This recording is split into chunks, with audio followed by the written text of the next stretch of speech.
Okay. Welcome back to the online folks. Let's go ahead and get started. This is the forum about what we are doing for children and families at OUUC.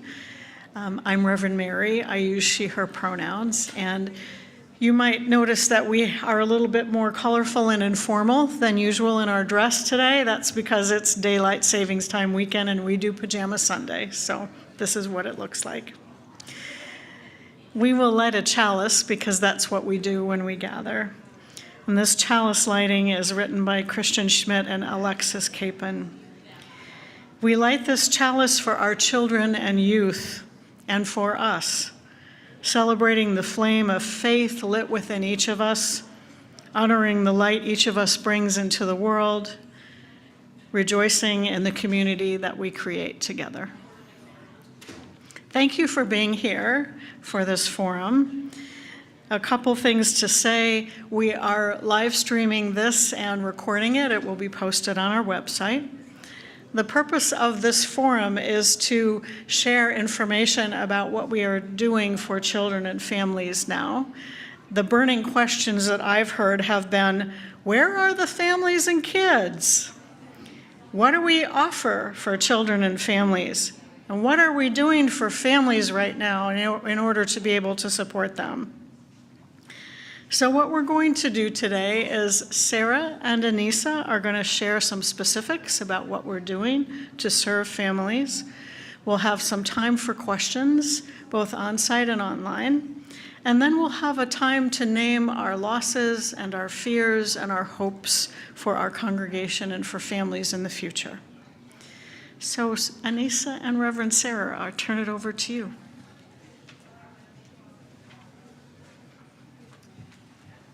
I'm going to use the handheld mic, Carmen.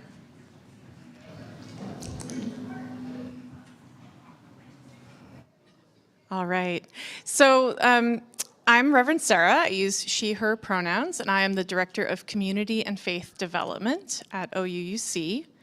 And that means that I have our lifespan faith development in my portfolio and oversee and direct the program for children, youth, families, and adult learning. So I do a lot of the planning at the big plan level, the curriculum development, and some of the direct work directly with children and youth and with the parents. And Anissa is our religious education assistant, is your job title, although really you're operating at a much bigger level than assistant. And Anissa works directly in the classroom. And so Anissa is the one that the children know the best and come running in to see if Miss Anissa is here. And so Anissa is our classroom teacher on Sunday mornings and Thursday evenings. And Carbon, we have some slides that we would like to use for this part.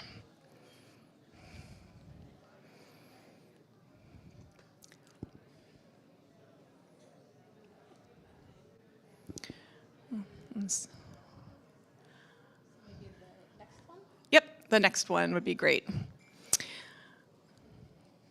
So we want to support families who have very small children. So we work to make the worship service space comfortable, as you can see.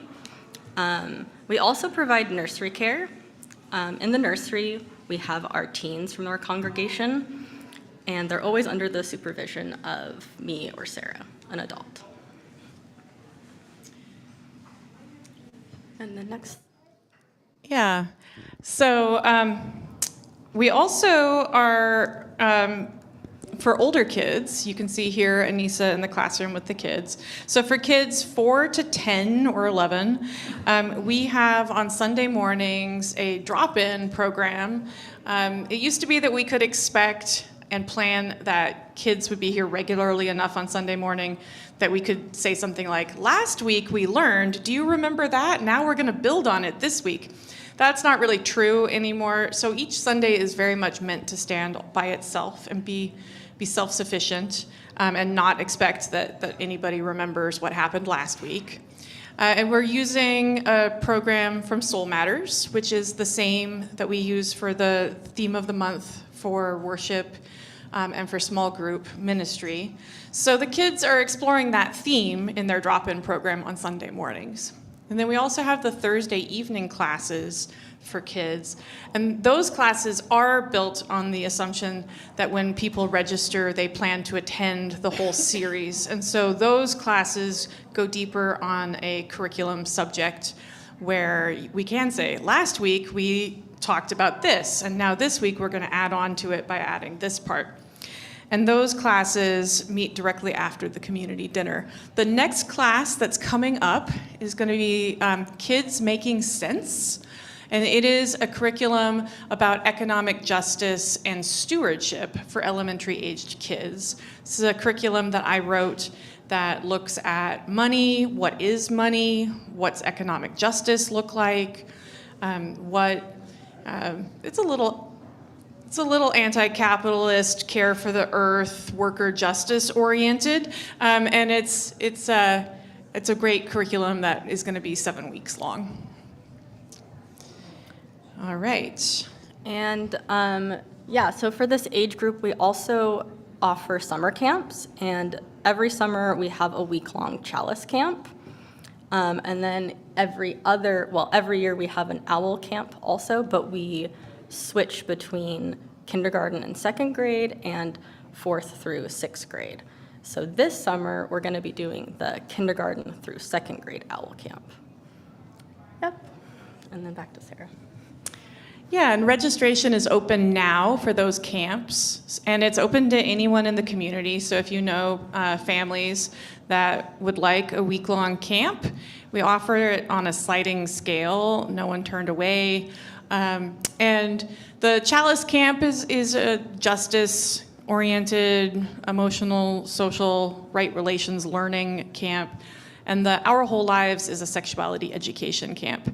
And both of these, the registration is open on our website now, and you can find it on the website under Children's Programs Summer Camp. So, and they'll be in July. Then our youth programs are currently very small. So the youth population at the moment, this is the dip from COVID population. So we came out of COVID with a fairly large youth group because they had already bonded when they were younger. They were old enough to be computer savvy and to be able to do youth group on Zoom for the whole time of COVID lockdown. But we really lost a lot of our younger kids during that time period because they couldn't bond over Zoom the same way.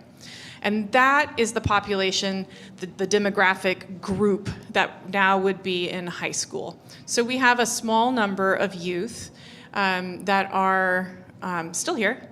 And what we're offering for them, lots of them work in the programs. They work in the nursery or they assist Anissa in the classroom. And we also work to make Thursday evenings really youth-friendly every week, and then we have a specific youth group meeting one Thursday a month to explore the theme of the month. But you'll see youth on Thursdays joining in the game night, going to the open art studio, or taking part in other programs that are multi-generational, because we're really just trying to make sure that they have a welcoming space, even if there's not a critical mass right now. And yeah, so as Sarah was saying, we take care in trying to make multi-generational opportunities because we want people of all ages to mix and get to know each other. And so we've worked, as Sarah said, to create game nights and art studios. And I guess, yeah.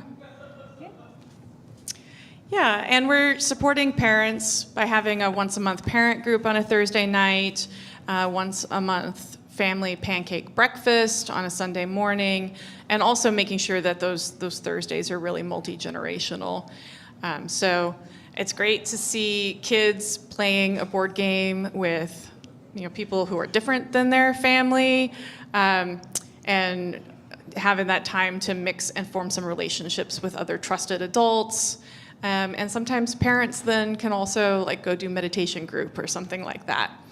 So those multi-generational times are great for parents to get to know each other and also to sometimes have a chance for their own adult faith development separate from their kids. So that's what we are currently offering. And we wanted to pause here if there were any questions that are just about the current offerings.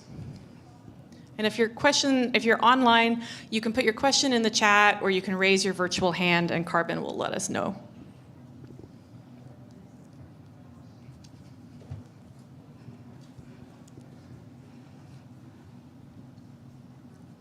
I was just curious about like kids kind of moving in and out of the service, like how that works. Like if they wanted to start with me and then they can leave, go back and forth.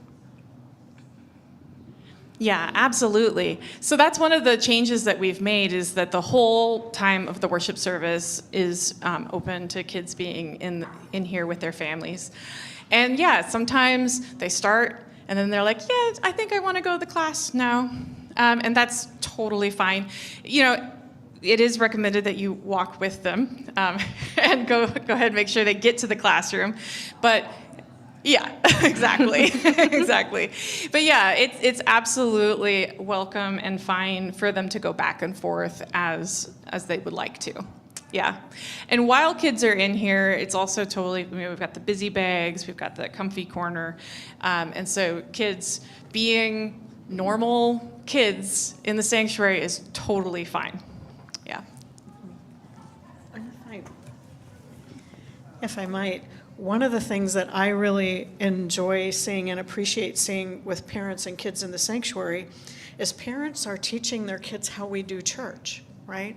So parents will give their kiddos some change or $1 to put in the offering. They'll come up and they'll put a stone in the water. And there's just this wonderful multi-generational engagement of, yeah, kiddos can learn generosity and kiddos have joys and sorrows to share. And so there's an integration. There's also a passing on our traditions that I think is really sweet. I was curious if you anticipate having a coming of age program again for middle schoolers too.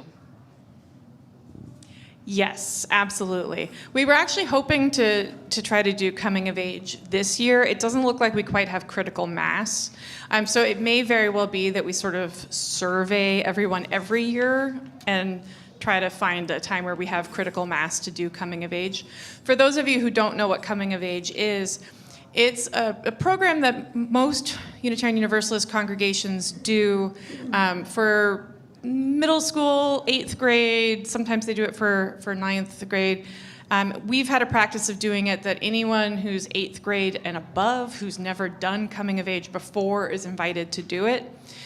And the purpose of it is, it's kind of like a bar mitzvah or confirmation class, but it's for in a UU context, what the youth are really they're examining their own values and kind of taking a snapshot of their spiritual and religious beliefs at this point in their life. And it's a time where they stand before the congregation as an individual, not as a part of their family. So we recognize and affirm them as this budding, on their way to adulthood being who has their own ideas and beliefs separate from their parents. And so coming of age usually involves the youth all giving a credo statement in a worship service at the end of the program. And it's a really powerful program. But yeah, we haven't had critical mass for a little while now, so. What do you consider critical mass? Yeah, so I've done coming of age for only 2 youth in the past, and it wasn't very successful. The smallest group that was successful was about 6. And so that's about where we land on critical mass, is around 6 youth who want to do it. Yeah. Yeah. Any other questions? Anything online, Carbon? Nope. Okay.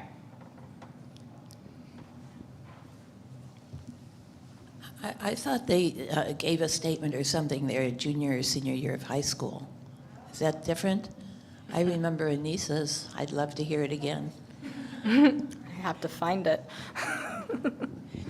Yeah, the coming of age is sometimes done as late as into high school, but also there's the bridging, and that might be what you're thinking of, that we will do a ritual for our high school seniors when they're graduating, and we're marking that they're becoming adults, and then they often give a little reflection with their bridging, and we sort of ask them to reflect on what has the congregation meant to them, what have they got from being part of this congregation in their life so far, and those are often really lovely as well to hear those reflections from high school youth.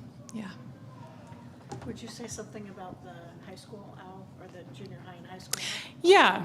So we also have our whole lives for 7th to 9th grade, that's the junior high one, and for 10th to 12th grade, and that's our high school, our whole lives. And we are offering the junior high one every other year. And last year, Anissa and I helped with a high school owl camp at United Churches. So we may also do some collaborations with other churches in town to make that program happen more often as well. So that's another wonderful thing that is offered for youth. And it's open to everyone, whether they are part of the congregation or not, because that values-based sexuality education program is just life-saving, life-giving for the general community, beyond just our congregants. Yeah. So now we'll go ahead and we'll transition a little bit and let Anissa sit down. Thank you, Anissa. All right. So we spoke in the service today about how much has changed and how we welcome, and we've heard about how we serve families at OUUC. We wanted to offer some time now to name out loud what we've lost for those who are feeling like they've lost something, to name our fears, and to speak our hopes out loud. And so as we share together, we hear from each other on site or online, I'm going to invite us to notice how our bodies are doing, to remember to breathe, and just notice how you're feeling and where you are feeling in your body. So how about if we just take a deep breath together right now?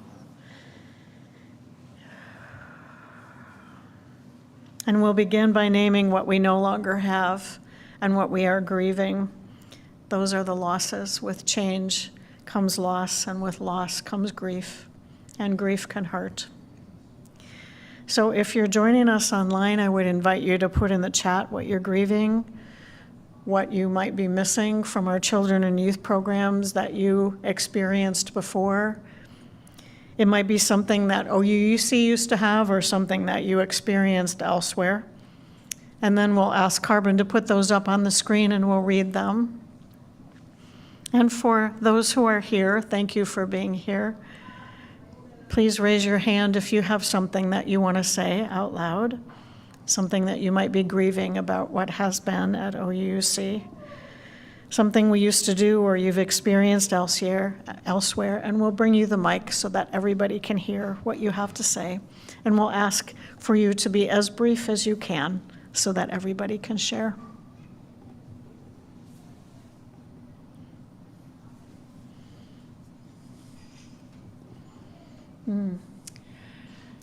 So Schuyler writes, Please go ahead.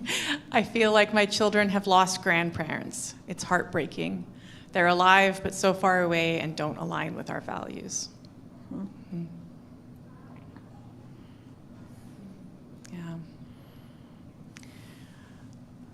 I will name that I miss the Neighboring Faiths program that we used to be able to do for middle school kids. We would take them around to field trips to other churches. And that's another program that we don't have critical mass for. And it was a lot of work, but it was fulfilling. So I do miss that program. What did you call neighboring faiths. Yeah. Anne is remembering that it used to be called Church Across the Street. Yes. Yeah, it's had both of those names over the years. Anyone else?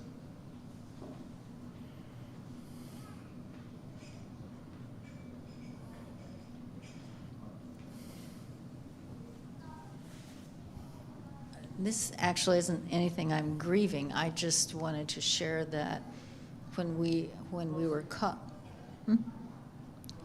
when we were calling at Church Across the Street many years ago. This is probably back in the 80s or early 90s. We decided, a group of us decided that a group of adults would go visit a Buddhist community in Seattle, and we did, and that was a really great experience for all of us who were not familiar with that. And then we combined that with going to dim sum in the International District, so it was great fun. Yes, I remember taking advantage of retired people in the church when my middle school, grade school and middle school kids were sick and I was working. And I'd like to talk about that a little more at the appropriate time. Mm-hmm.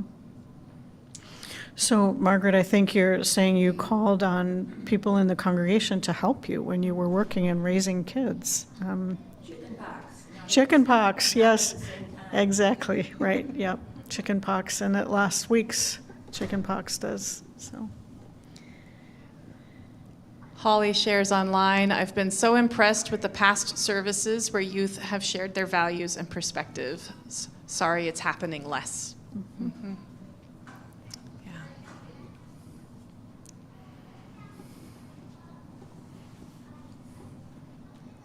So I'm not officially a member, but I am essentially here for my daughter.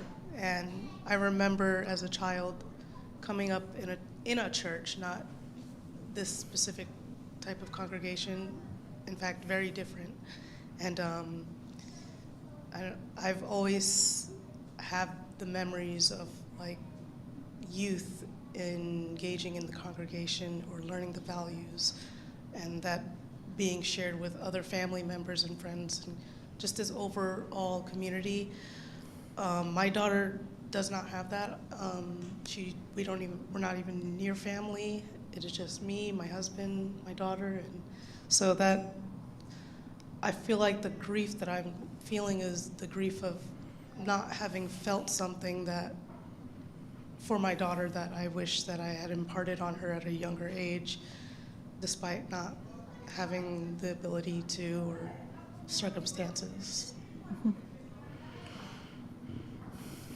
I'm glad you're here. Thank you.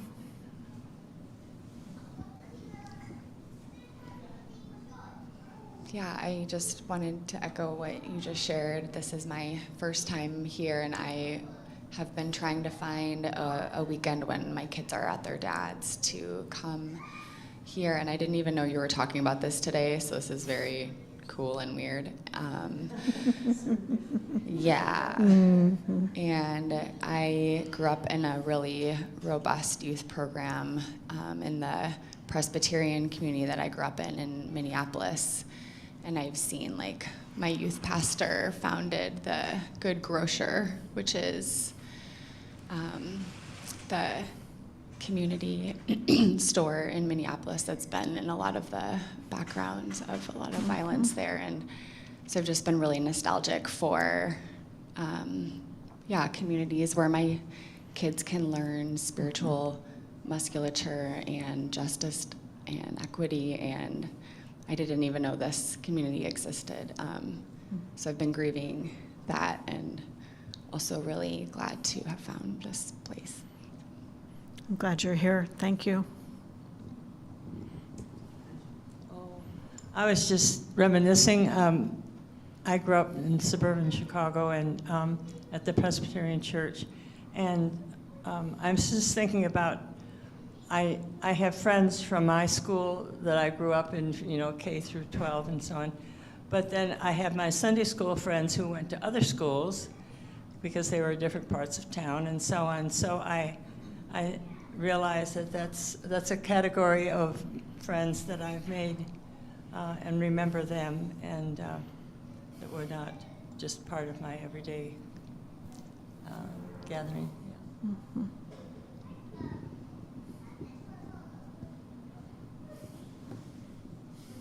Anything else online, Carbon? No?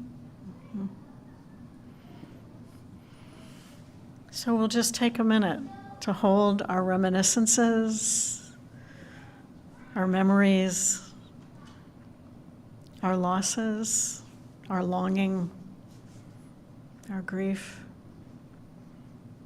and just be for a moment as we breathe.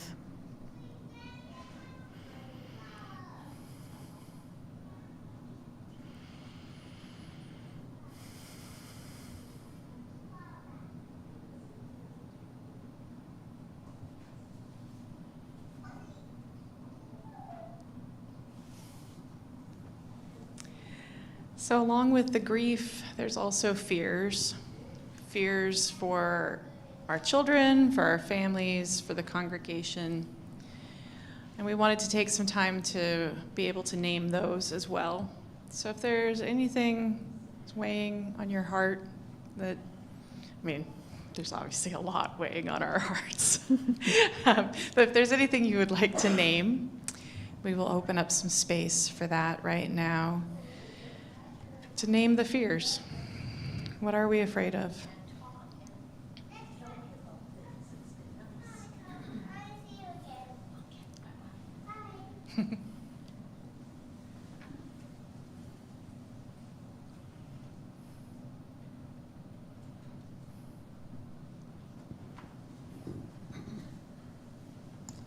It's political, but the whole idea of so many programs that support families that are being cut.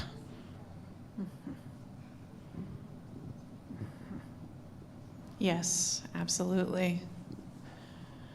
Yeah, we talked in the worship service about the economic and time crunch realities, and those are not being helped by cutting support programs. Yeah.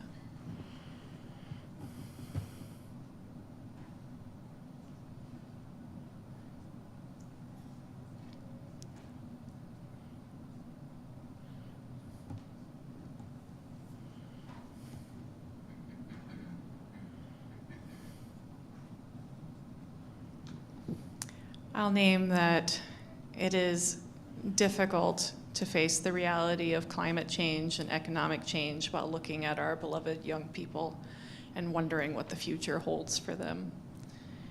And this truly is an act of faith to raise up young ones. Yeah.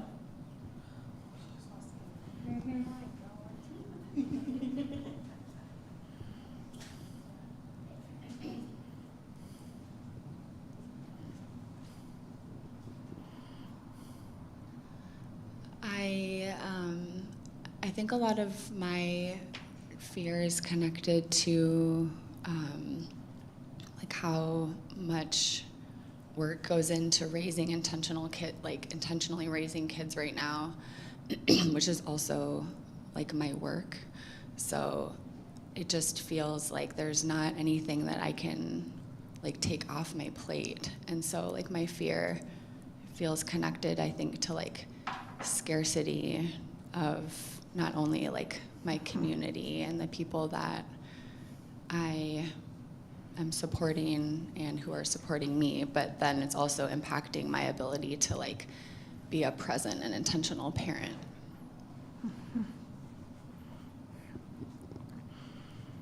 And if I might, some of what I heard in that is just the ever-present message that parents get of, am I enough? Can I be enough in this time for my kids, for my family?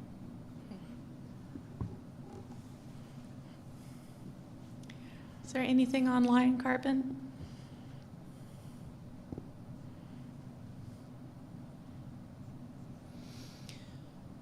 Liz shares, my soon-to-be 18-year-old and many of his friends are now also worried about a draft. There's a link between all our generations in that. Yeah.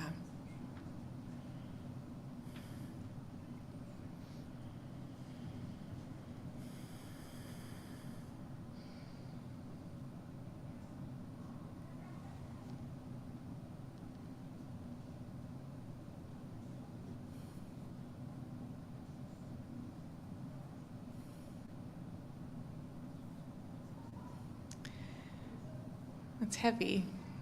All of these things are heavy. Anything else that you'd like to voice? Yeah? Well, I'm not sure what else you're going to cover and whatnot, but I just remember when I go back a few decades, but when my son was 7 months old, and we were at the old church in Tumwater, and he came down with meningitis. And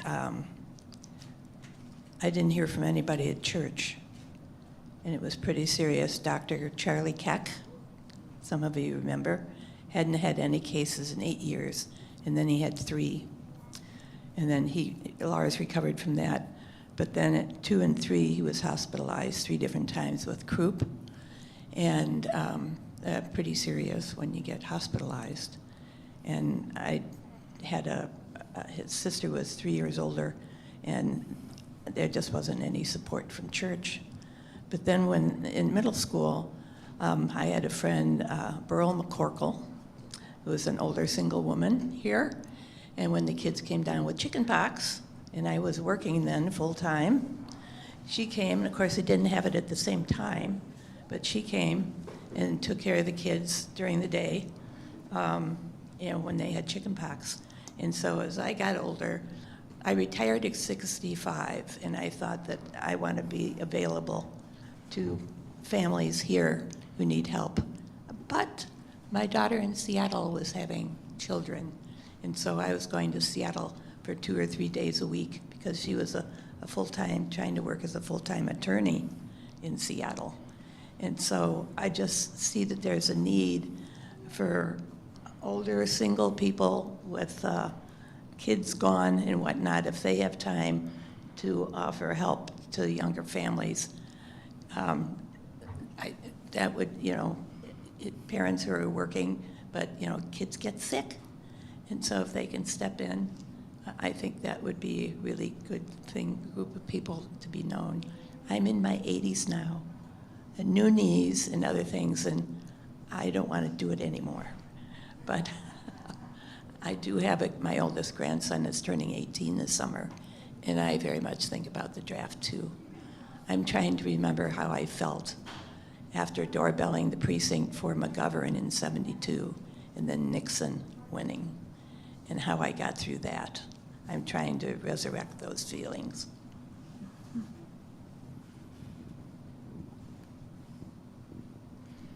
I wanted to share that as we're talking about fears, one of the things that has changed for me is not feeling comfortable bringing my kiddo here if he's sick or has been exposed to things, because we have many elders here or people who are vulnerable, and this is like a space where things could travel.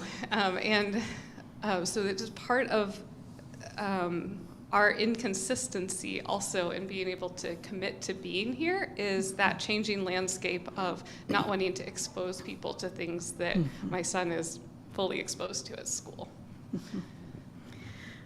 Thank you for that, Whitney. That we've really changed as a community and as a culture. People used to come to church sick all the time. We used to work sick at church all the time, and we just don't do that anymore. COVID really taught us that it's dangerous. It was never healthy, and we know that more now. So thank you for that care. And that's part of why we have our online commitment and ministry. We've had people join us from hospital rooms before. So.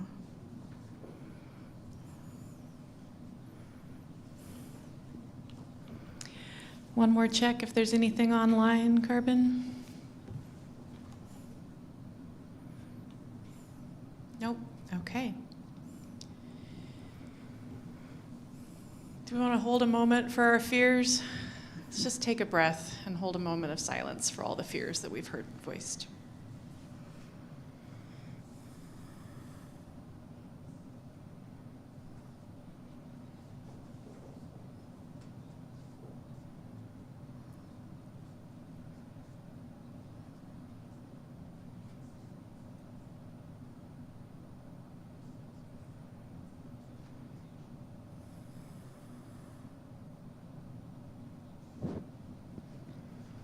You want to do hopes for families? I'll do hopes for congregation.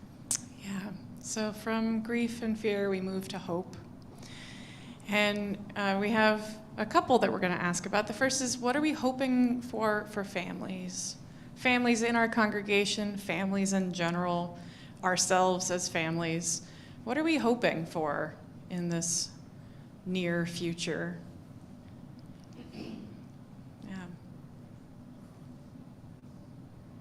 I heard a little bit of hopes from you, Margaret, about hoping that folks who have capacity can help with families when they're in need.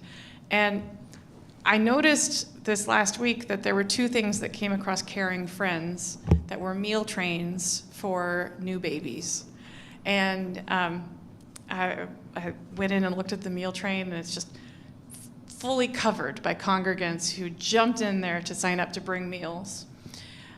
So there is matching and support that's happening, and one of the ways that a family can get that support is by reaching out and letting us know what you need. Yeah. And Margaret, along the lines of what you shared, Schuyler shared feeling the loss of grandparents, and there are families here who have said, this is a congregation of grandparents for my kids. So my hope for families here would be that they find the grandparents if they want them.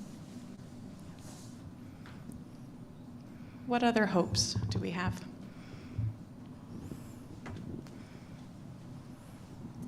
My hope is that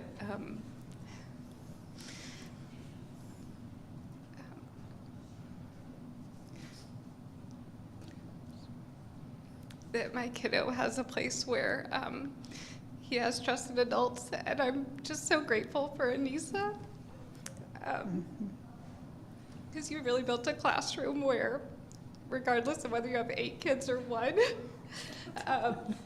you meet the needs of the individual kids. And I'm so grateful for that. Devin really loves coming here and looks forward to seeing you. So thank you. Thank you, Whitney. Yeah.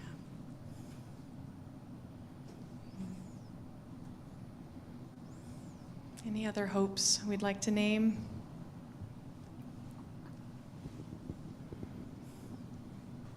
So I've been working in the back for a long time, and after seeing the kids go through COVID and kind of lose some of their community skills, and kind of, I guess, just getting to see that build back has been really inspiring, and then also getting to see very much the UU values that especially I've got to see Devin, especially the last couple months, as one of the older kids in the classroom, be a mentor for the other kids and be an example and do that in the UU values.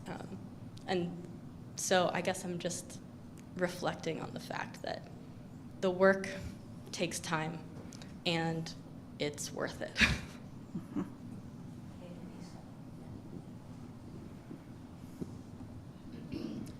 Poor Anissa. Some of us have bugged her over the years about going to grad school, going to divinity school, other such things. But I see from the parents I hear today and other times, we're so glad you're here. I'm glad to be here, and I love working with the kids.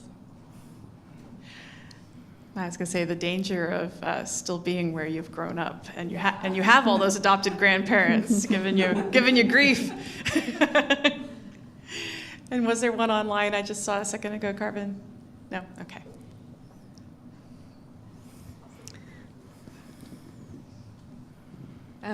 Reverend Mary, you were talking about kids learning to, do some of the rituals. And even if a kid isn't in the service, those are mirrored in the classroom too. And so my kid was preparing to come to a Thursday night class and writing down joys and sorrows that had occurred to him through the day. And it's really special to know that he'll have that time to reflect when he comes on Thursday nights. So.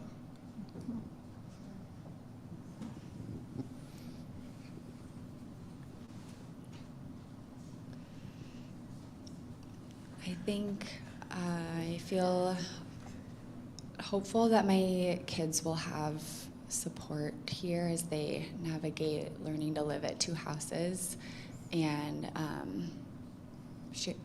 learning a lot of different things at different houses. It feels like there's a lot of pressure on me to be like the person that is like teaching and instilling these values and practices, and to not feel like my voice will be the only voice that I know is like consistently connected to love and equity is really feels like I like physically already feel like this like weight coming off of me. So it means a lot.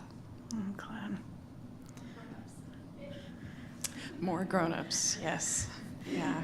And that would be the hope I would express for families here, is that all families know that they can ask for help and know how to ask for help.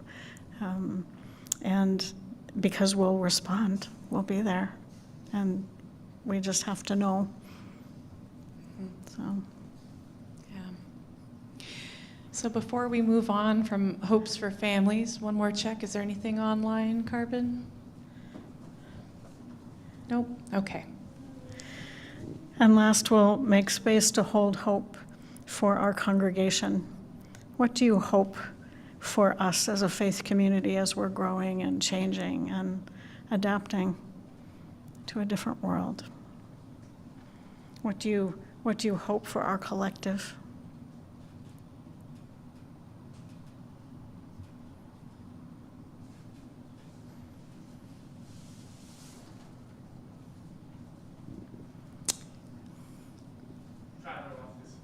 Okay, so we're going to invite Schuyler to speak into the room. Carbon will get that set up. Thank you. I was just thinking about, I guess I want to preface it a bit. Dan McCannon is a UU scholar, works at Harvard. His position is funded by the UUA, and he's written a lot. I think he's required reading in divinity school. But his other expertise is in intentional communities, also known as communes. But his research shows that religious intentional communities they last longer than like political intentional communities. And yeah, I wanted to share that there's this lot of places, a lot of churches that have like not like a commune, but like it's a place to raise kids, like childcare, I guess. I don't know, I'm kind of jumping around with ideas, but there's a way to have childcare at church. That just sounds like a really special opportunity.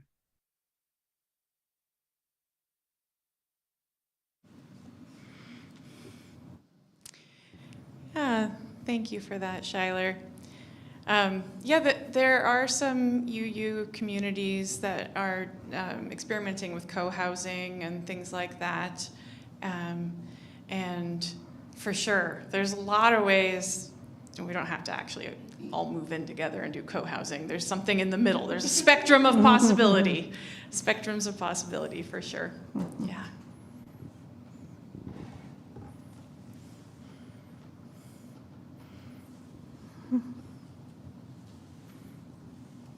I know earlier, one of the, ideas brought was that the congregation continues to change and grow, and that conservative mindset isn't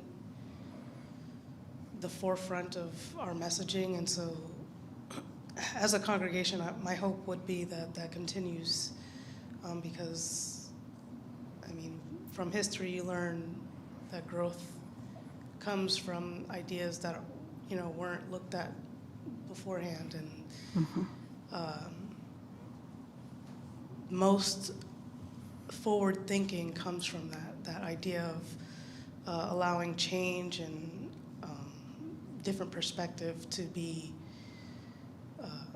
an open door for everyone, I guess. And yeah, my hope is that, you know, I learned that and I teach that, and my daughter learns it and teaches it, and, you know, the things that I can't provide will be provided through this community. Lovely, thank you.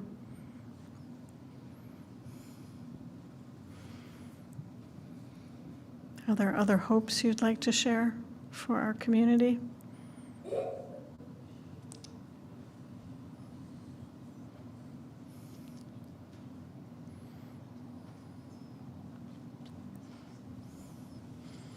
One last check online.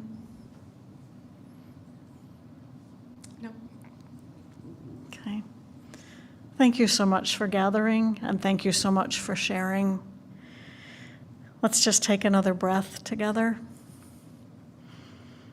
A community that breathes together stays together. In this moment, we give thanks for what has been and for who has been here, for those who nurtured the past generations and this community.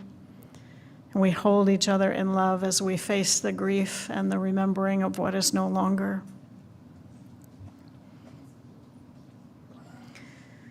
In this moment, we face our fears. Fears for what could be. Fears for our family and children.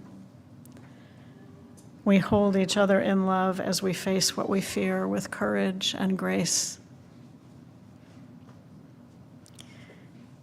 And in this moment, we feel our hope. Hope for families, hope for ourselves, hope for our community, hope for all that is possible that we can't even imagine yet. We breathe together. We mourn together. We fear together. And we hope together. We will extinguish our chalice with gratitude, courage, and hope.